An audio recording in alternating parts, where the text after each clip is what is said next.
जय कार्ड सिद्ध। देखो अभी हम ये संपूर्ण देवता जो है, तो देवता पूजन के बारे में हम कुछ बातें समझ लेने वाले हैं।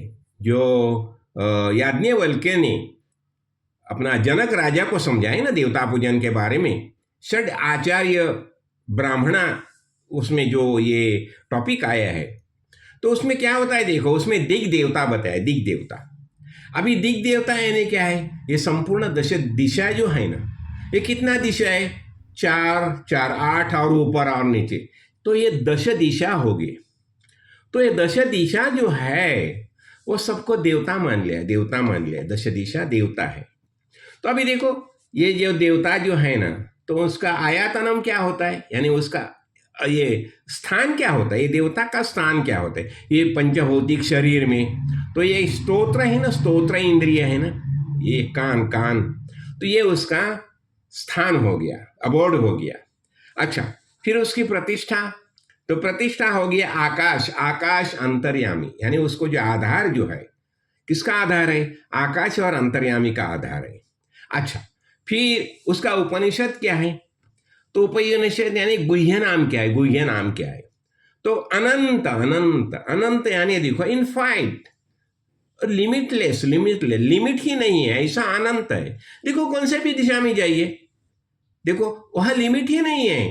पूर्व में गया नो लिमिट, पश्चिम में गया नो लिमिट, तो इसीलिए उसको क्या बताया है, लिमिटलेस बताया, यानी उसका लिमिट ही नहीं है, मर्यादा ही नहीं है, ये अनंत है, अनंत है।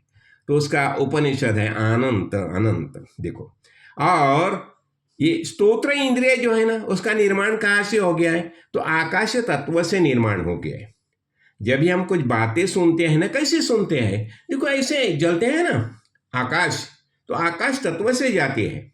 अभी देखो मैं कुछ बातें बताता हूँ, आप कुछ सुन रहे हैं, तो आप तक ये स्पीच कैसे आता है, कहाँ से आता है, उसका प्रवास कैसा होता है, तो ये जो ये है ना, ये आकाश तत्व है ना, तो आकाश तत्व का तत्व से उसका प्रवास होके वो कान में पहुंचता है। तो देखो अभी इसका ये समझो, हम ये दश दिशा की पूजा करेंगे तो उसका फल क्या प्राप्त हो जाएगा। देखो फल में भी सकाम फल और निष्काम दोनों बताइए है। तो अभी हम सकाम पूजा करेंगे तो क्या हो जाएगा, देखिए आखिर तक, अंत तक हमारे कान शाबित रहेंगे, बाबा ऐसा नहीं होगा, अरे मैं सुन नहीं सकता, ऐसा नहीं हो जाएगा। मैं हाँ, जो कुछ आप बातें बता रहे हैं मैं सुन सकता हूं, ये हो गया, यानी अंत तक तुम्हारा ये श्रोत्र इंद्रिय है, उसका कार्य अच्छी तरह से चलता रहेगा। तो ये हो गया, ये फल हो गया, ये लोग का फल हो गया। अच्छा, दूसरा दूसरा और उसका फल क्या होता है, अभी निष्काम उपासना करेंगे ने, तो उसका फल क्या हो जाए, चित्त से शुद्ध ये कर्म, निष्काम उपासना से चित्त शुद्ध हो जाएगा, चित्त की विशालता हो जाएगी। जैसे देखो अभी हम सामने हिमालय देखते हैं ना, तो हिमालय जब भी देखते हैं तो कितना, क्या हिमालय का स्वरूप कितना विशाल है, हाँ?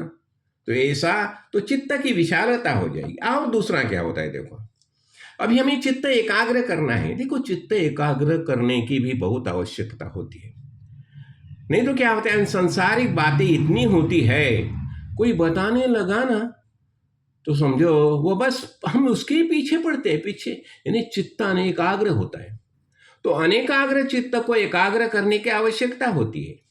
तो इस ये उपासना करेंगे तो हमारा चित्त कैसा एकाग्र हो जाएगा, एकाग्रता हो जाएगी। और देखो मैं तो चाहता हूँ कि कम से कम कुछ ऐसा ही, ज़्यादा नहीं, 15-20 मिनट समझो, आधा घंटा समझो, ऐसा भाव करो कि मुझे अहंता ही नहीं है, अहंकार नहीं है, ममकार नहीं है, हाँ, किसी भी बात की मुझे चिंता नहीं है, किसी बात का राग नहीं है, द्वेष नहीं है।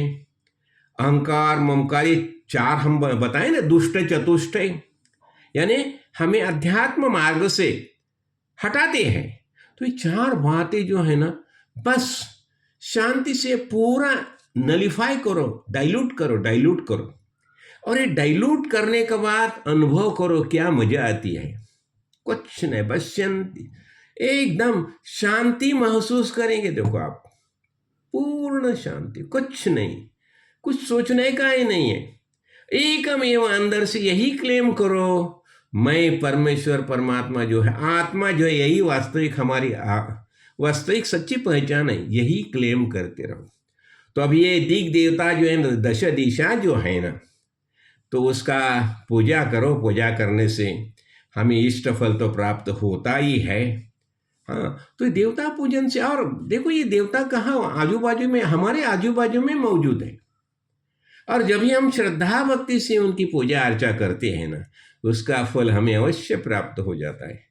तो अभी हमने ये दश दिशा जो है दिग देवता के बारे में देखा, और वो कैसे अनंत है, अनंत है। हाँ, और इन्फिनिट, लिमिट ही नहीं उसे, और उसके मौजूद के हमारे कान में मौजूदगी रहते हैं। तो इसकी पूजा करने से हमें निश्चित स्वरूप से लाभ प्राप्त होता है, और अंत में देह छोड़ने के बाद वही उसे ही हम प्राप्त हो जाते हैं। तो यही बहुत बड़ी बात होगी ना। तो हमें यह पूजा अर्चना हमेशा करनी चाहिए। जय कार्ड सिद्ध, जय कार्ड।